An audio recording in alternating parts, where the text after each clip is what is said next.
Welcome to another episode of the Ultimate MBA podcast, your go to podcast for business, strategy, management, and whatnot. Today, we have again with us Ritesh M Jain. Ritesh is a macro trend spotter, a renowned finance guru across India, North America, and I think recently has also been awarded top 100 finance people in North America as well. Yep. And he has also, I think the total AUM that he managed was more than I think 6 billion US dollars when he was doing mutual funds in India. Ritesh, I think for people who are listening to us for the first time, we also had a episode with Ritesh where Ritesh talked about the macro environment of Canada, what's happening in India, about the per capita income, and a lot of what Ritesh said actually came true. So, in this episode, we are going to focus more about the investment strategies of NRIs.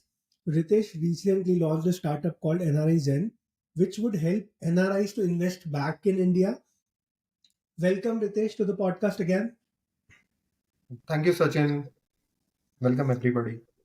Hello. So, Ritesh, first question that I have: why did you launch the startup NRIzen, and what is its purpose? So, Sachin, NRIzen is a platform for NRIs to participate in India's growth story through investing in Indian mutual funds. Now, why did I do it actually? Post-COVID world clearly favors India's more robust growth as compared to anemic growth of Western world, where most of the NRIs, most of the NRIs are in those five countries which we talk about. And historically, they have invested in the country where they currently reside. And even if they invest in India, it's mostly in Indian real estate.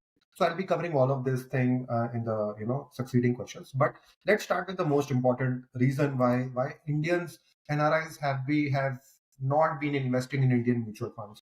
So if you look at it, this is a chart of Indian rupee versus the major currencies of basically those currencies where Indians reside in those NRIs reside in those countries. This is a last 3 year chart. Why last 3 year chart is simply because I believe COVID changed something where a lot of these countries spent a lot of money. India did not spend money. India's macro has become much better compared to any of these countries, which is reflected in the currency movement. Who would have thought Indian rupee will appreciate against most G7 countries in the last 3 years? So only country against which Indian rupee is still depreciated in the last 3 years, 13% is you will see that is US dollar. For Canadians, actually, you can see that there is a Canadian dollar in the blue one where it is flat for the last 3 years. And in some places like Australian dollar and JPY, last 3 years, Indian rupee has appreciated actually. So this is one reason where if you were investing, you were not investing in Indian financial market simply because you were afraid of Indian currency getting depreciated. I have the evidence in front of you, and I believe in the coming years, India's far better growth, will lead to much better currency performance of Indian rupee versus most of these countries, including USD, in the next maybe possibly 5, 7, 10 years. So this takes away one of those, the doubt in the mind that whether the value of the currency which I'll be getting back my money, whether that will be higher or lower. And there is second reason is that if you look at the government debt, on the right you will see that the numbers, on the left you will see the chart. You will see India's government debt. See, the India's government debt is only 83% of the GDP. See Canada, France, Italy, Japan, UK, US, only Australia is lower. But see, whenever you have higher government debt, that means government cannot spend a lot of money. They've taken it away from your future to spend it in the present. And the third chart is again the problem which you see, household debt. People like you and me, like the kind of debt which we have in Canada, the household have debt equal to 102% of the GDP. And that's Look at really high. so any way I look at it, post-COVID world actually favors India, India's economy, India's corporate sector compared to the Western world, and growth is expected to be far, far better in India compared to these G7 countries which I'm talking about. So you have the evidence in front of me, and I think this was the right time for NRIs to start looking at investing their surplus or building wealth or for their child's education or for their retirement planning have some kind of investments in Indian financial markets. Okay. So now, since you have talked about this, the question that I have is, let's say that Indians abroad should invest their savings in India, Hmm. but how should they do it then? What should be their strategy about it? So the strategy is simple actually. I would strongly recommend them to allocate to Indian mutual funds. They can open an NRO, NRE account. Any non-resident Indian or OCI card holder can open a NRO, NRE account in India and then get a PAN card and KYC documentation done. These are the three things you require to get it done. Now, due to massive digitization in India, all these steps have become smooth and should not take more than few days. I would say not between 15 to 30 days. All of them put together should take. Okay. So operations team of NRIzen can assist them in this process. For those who already have these documents, like I know most of the NRIs have already a bank account, they have a PAN card in India, they can directly go to NRIzen website where they have separate sections for US Canadian investors and for others. There are limited numbers of mutual funds which currently accept investments from NRI based out of US, Canada due to FATCA compliance. We have also put, kind of FAQs on our website covering all those points, including taxation. I'm also in the process of putting curated portfolios, so this is just NRIzen website. How does it look like? Equity, hybrid, discover funds for NRIzen, all these things. It's just a look and feel of NRIzen actually over here. Now, I'm also in the process of putting curated portfolios based on my view of which mutual funds will be best suited for the transition taking place in Indian economy from service-led to manufacturing-led. So I gave an interview to Money Control a few days back. Yeah. A lot of people liked that what is happening in India. You don't come to know about it, unless you go through this interview where I have put a lot of charts, a lot of data to support my view that tomorrow's India is completely different than the India which you were used to seeing in the past. Why do you say so? I believe that India is transitioning from a service-led economy to a manufacturing-led economy. I'm not saying services will be over. I'm saying the incremental GDP will come from manufacturing. I'll give you a small example. As per Morgan Stanley, today only 3% electronics only contribute, manufacturing only contribute 3.6% of India's GDP. By 2032, according to them, 8.6% of India's GDP will be contributed by electronics manufacturing. Can you see the incremental GDP coming from some other part of the economy which you had never thought will happen? And what All would this, be the percentage? So when you're saying that 3% of today's GDP is around 3.5 trillion is the current GDP now. yeah, 3% is manufacturing electronics. yeah, When it will be it will be 8%, 600 billion 8% of dollars. what? It will be $600 billion from $150 billion today. It will Wow, be that's huge. $600 billion will come from electronics manufacturing alone. I've not talked about the other PLI schemes, what all is happening over there.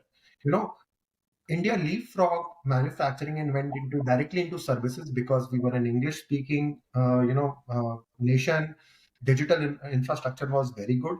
Otherwise, every country should transition first from manufacturing to services.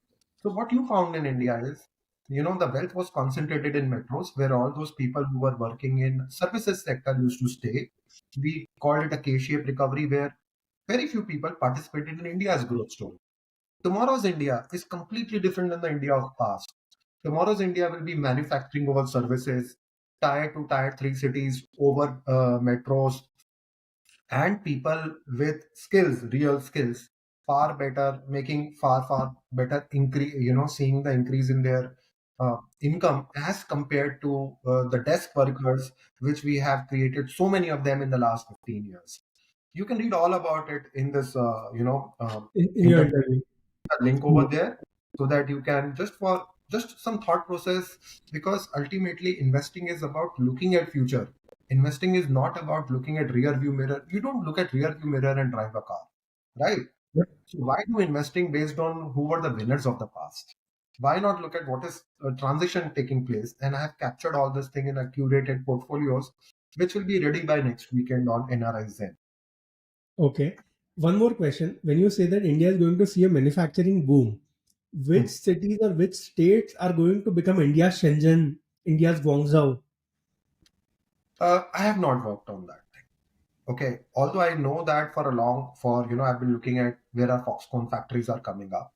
I believe South India is the biggest beneficiary as of now of the low-end tech manufacturing. Please understand, India cannot do high-end tech manufacturing. We don't have those workers. We've not created those workers. But China is vacating the space of low-end tech because they are becoming a middle-income economy. India is taking away that job from US or from China China. and do low-end tech manufacturing, which is basically simply assembly and nothing more than that. Okay. So wherever the roads have been created, wherever they can find workers, you will find so many of those factories coming up. Now I'll give you since we are in this question, let me give you a number. Apple used to make refurbished phone in India 5 years back. This year's Apple will be making Apple iPhone 14 in 2023 they made with a turnover of $7 billion in India. By 2028, as per Apple's own number, their manufacturing, their total turnover will be $40 billion from Apple alone in 2028. So Wow. can you see what is happening? Their own numbers. I'm not giving the number from sales side or the government of India. I'm giving the number from Apple themselves, right? You are So this seeing 5 times higher yes, revenue even from India for Apple manufacturing. That's like and huge. if Apple comes over there, it is like every board will be discussing if Apple is like a bellwether for India. If a company like Apple can come in India and become successful, I'm sure they can create an ecosystem around themselves itself.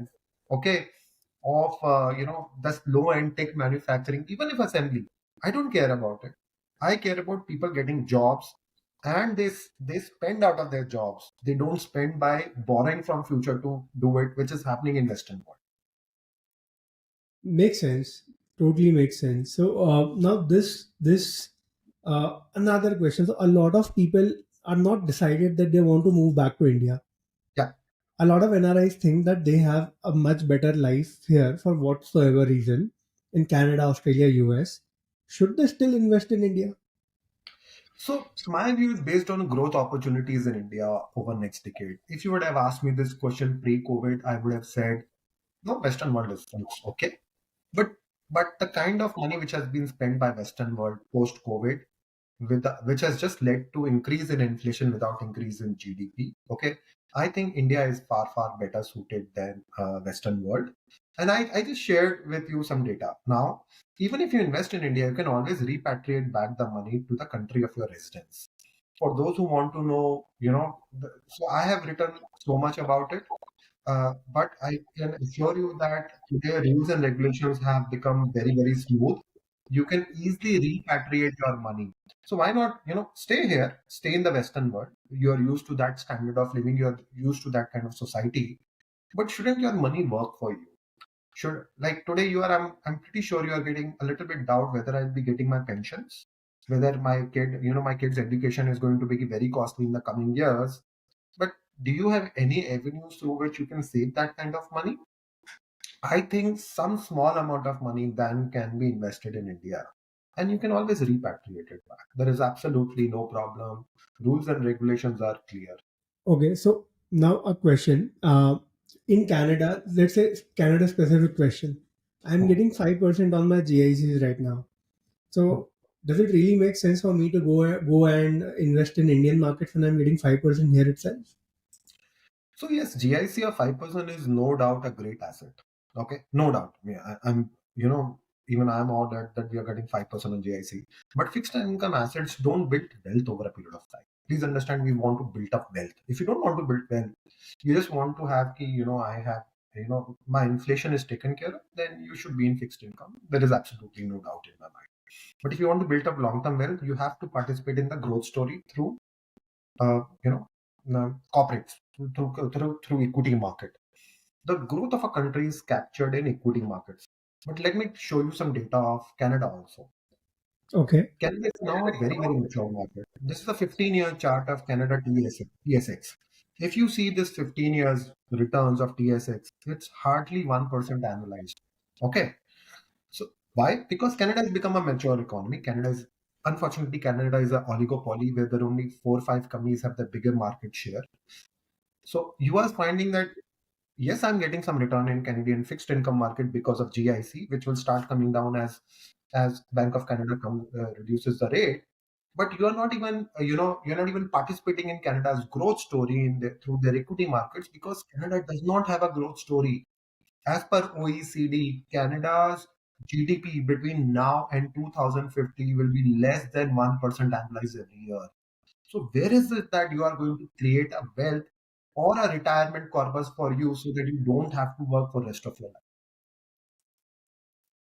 Actually makes sense. So this chart is actually eye opener. Compared to this, I think S&P 500 of US has gone much higher than, or maybe Yes, Nifty has gone much higher. exactly. So Canada, entire Europe, Japan has not gone anywhere for last 15-20 years, including the UK FTSE. Okay. US is the only one which is outlier, and US and Indian market used to have a very strong correlation. Now that has broken out. If you see, the US markets are flat for the last 2 years, and Indian markets have doubled in the last 3 years, kind of thing. So Correct? actually, Nifty has gone from what 7,000 in March 2020 to now 21,000. Correct.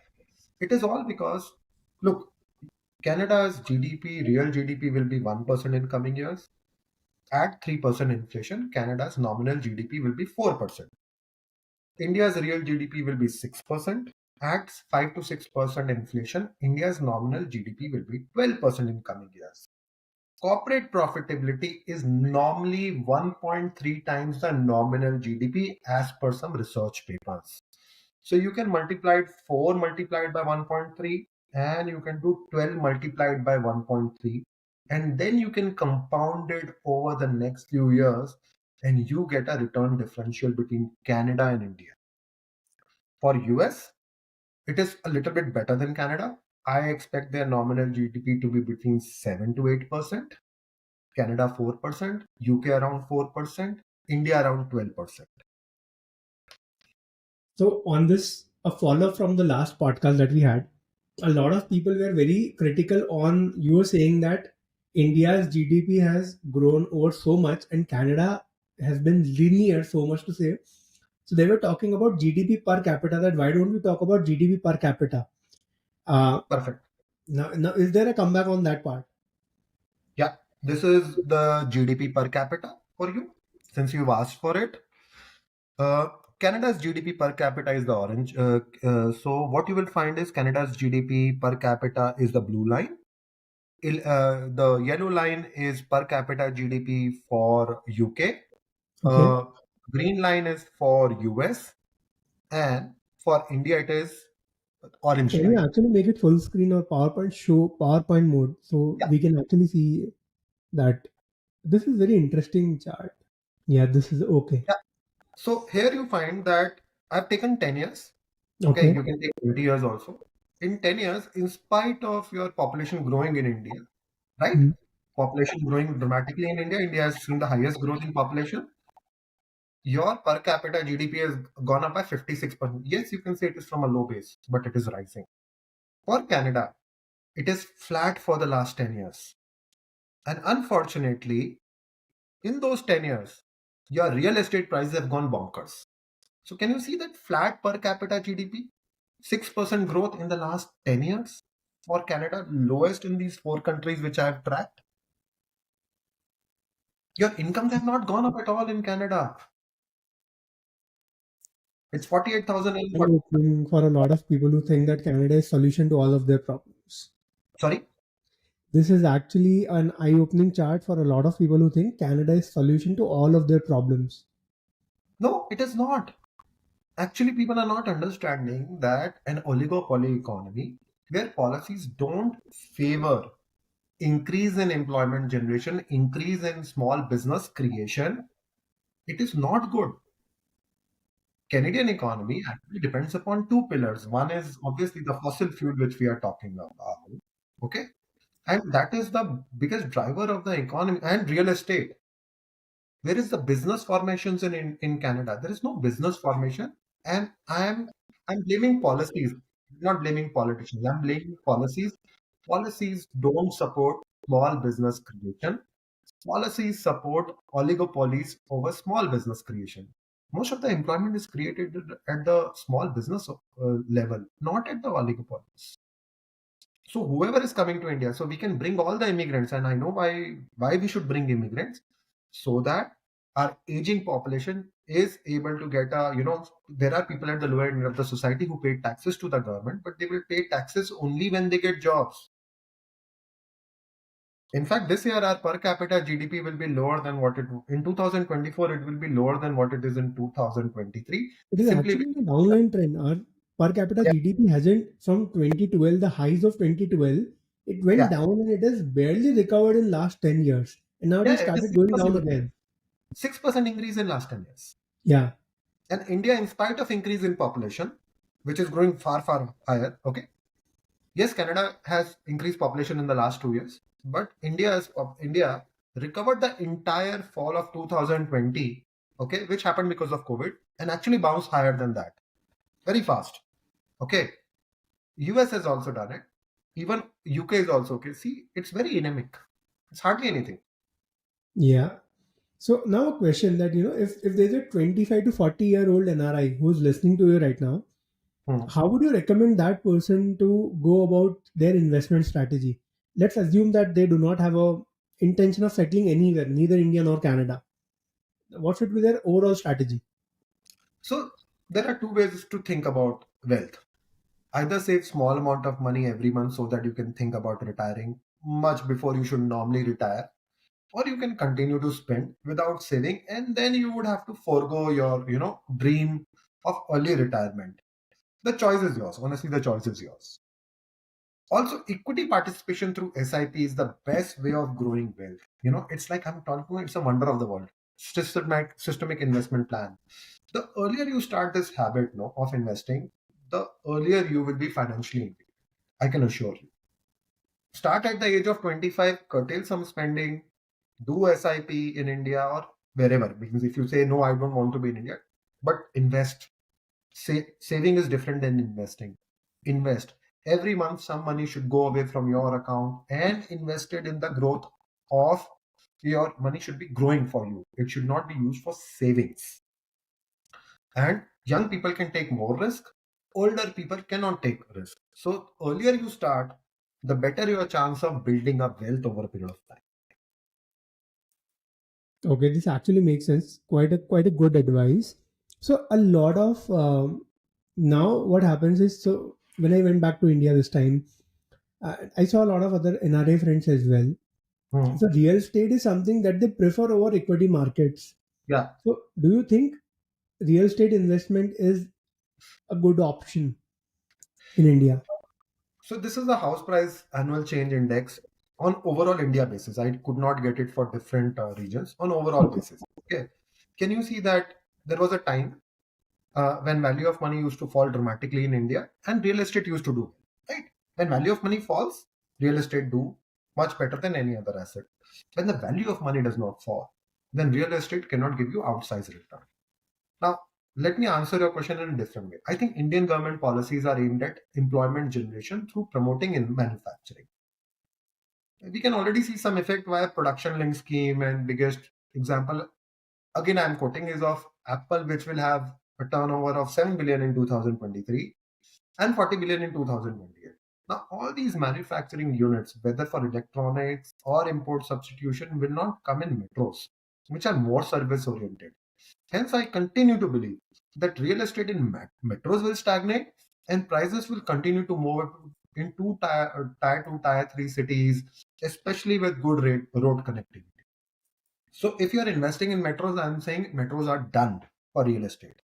For tier 2, tier 3, you have to find out where all these new manufacturing capacities are coming, whether the roads have become much better or not. Okay.